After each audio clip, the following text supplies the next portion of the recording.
इस वीडियो में तीन चीजें नाज़रीन, मोहम्मद आमिर की दो स्टेटमेंट और एक शान मसूद की इंजरी के बारे में। पाकिस्तान एक ही बंदा था जिसने फर्स्ट टेस्ट में हमें बैटिंग में कुछ परफॉर्मेंस करके दिया पहली इनिंग में। दूसरी इनिंग में वो अनफिट हुआ, इंजर्ड हुआ, 7वें 8वें नंबर पे आया और कुछ कर नहीं सका और पाकिस्तान टेस्ट मैच हार गया।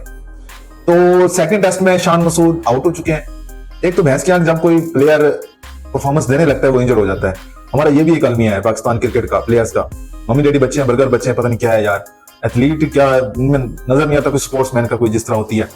खैर इंजरी तो इंजरी है, पार्ट है गेम का। हो गया इंजर, अब दूसरा टेस्ट नहीं खेलेगा। शान मसूद को रिप्लेस करेंगे कामरान गुलाम। कामरान गुलाम खेलेंगे। सुनने में ये आ रहा है कि कामरान गुलाम शान मसूद की जगह पे खेलेंगे। वैसे ये भी सुनने में है कि अब्दुल्ला शफीक और सऊद शकील भी वेस्ट इंडीज में पहुंच चुके हैं, स्क्वाड को ज्वाइन कर चुके हैं। जाहिर बात है सऊद शकील भी मेरा बैट्समैन है, लेफ्ट हैंडर है, तो मेरे ख्याल में वो शायद शान मसूद की जगह पे खेलने का ज्यादा उसके फेवर में जाएगा। अब्दुल्ला शफीक भी है और कामरान गुलाम भी, लेकिन सुनने में आ रहा है कि कामरान गुलाम दूसरा टेस्ट खेलेगा।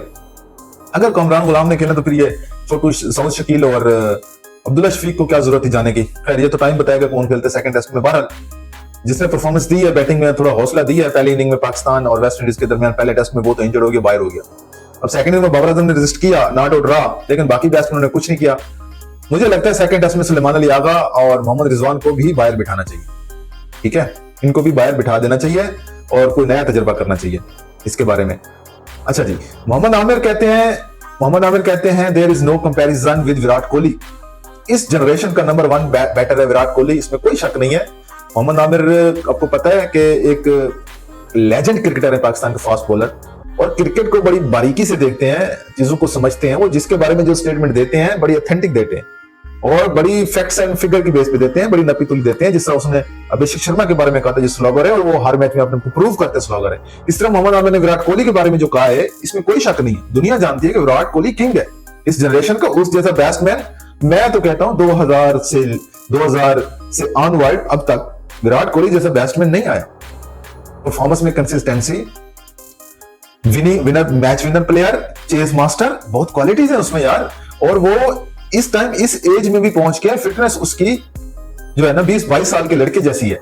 तो विराट कोहली के साथ वाकई किसी का कंपैरिजन नहीं है। मोहम्मद आमिर ने बिल्कुल 100% ठीक बात करी है, इसमें कोई शक ही नहीं है कि विराट कोहली का कोई कंपैरिजन इस टाइम दुनिया के क्रिकेट में जितने भी बैट्समैन है, टेस्ट में, ओडीआई में, T20 में, उनका विराट कोहली के साथ कोई कंपैरिजन नहीं है। यह बात हकीकत है, माननी पड़ेगी। मोहम्मद आमिर ने बिल्कुल ठीक कहा है। दूसरा, मोहम्मद आमिर से सवाल हुआ शाहीन शाह अफरीदी के बारे में कि शाहीन शाह अफरीदी परफॉर्मेंस नहीं दे रहा। उसने कहा बेटा पाकिस्तान है, पीसीबी है, इसमें वर्कलोड मैनेजमेंट नहीं है। और ये बात मोहम्मद आमिर 2018, 19, 20 में भी कर चुके हैं।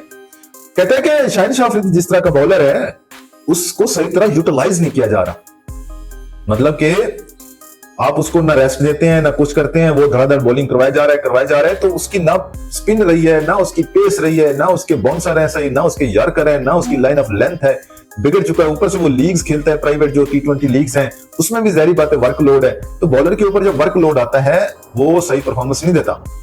आपको याद हो या ना हो, मैं आपको एक बात बताऊं नाज़रीन, मिचेल स्टार्क जो है ना ऑस्ट्रेलिया के, वो बिग बैश लीग खेलते हैं या IPL खेलते हैं, अदरवाइज वो अपनी नेशनल ड्यूटी पे फोकस रखते हैं, टेस्ट पे और ओडीआई पे ऑस्ट्रेलिया की।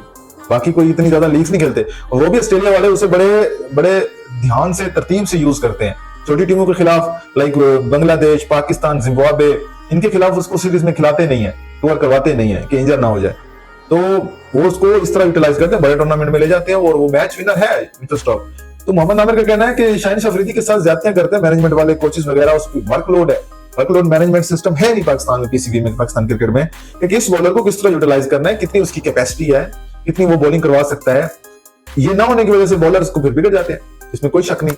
ये बेसिकली मोहम्मद आमिर ने बैक किया शाहीन शाह अफरीदी को, शाहीन शाह अफरीदी के हक में बोला है। अगर मैं दूसरे अल्फाज में कहूं तो मोहम्मद आमिर शाहीन शाह अफरीदी के हक में बोला है, उसे सपोर्ट किया है। क्योंकि रिसेंटली अब शाहीन शाह अफरीदी की कोई परफॉर्मेंस हमने देखने को नहीं मिली। इवन PSL में हमने उसकी परफॉर्मेंस नहीं देखी, T20 वर्ल्ड कप 2026 उसमें हमने उसकी परफॉर्मेंस दी थी। बाकी जो सीरीज है बाकी बॉलर परफॉर्मेंस देते रहे, शाहीन शाह अफरीदी ने कोई खातिर खास परफॉर्मेंस नहीं दी और ना ही वो कंसिस्टेंट है, और ना ही उसने बांग्लादेश के खिलाफ टेस्ट में कोई परफॉर्मेंस दी है, ओडीआई में दी है, ना T20 सीरीज में दी है। तो परफॉर्मेंस शाहीन शाह अफरीदी की नहीं रही यार, ये बात हकीकत है। मतलब शाहीन शाह अफरीदी जिस तरह शुरू में था ना, पता चलता पहले ओवर में ये 2-3 विकेट ले जाएगा, 2 तो पक्की है ना पहले 2-3 ओवर में। ओडीआई में और टी20 में, अब वो बात रही नहीं। अब उसकी पता नहीं कहां चलेगी लाइन ऑफ लेंथ, स्विंग वगैरह सारा कुछ। तो अब एक ये बात भी ठीक है, इसके साथ मैं भी एग्री करता हूँ। नाज़रीन, आप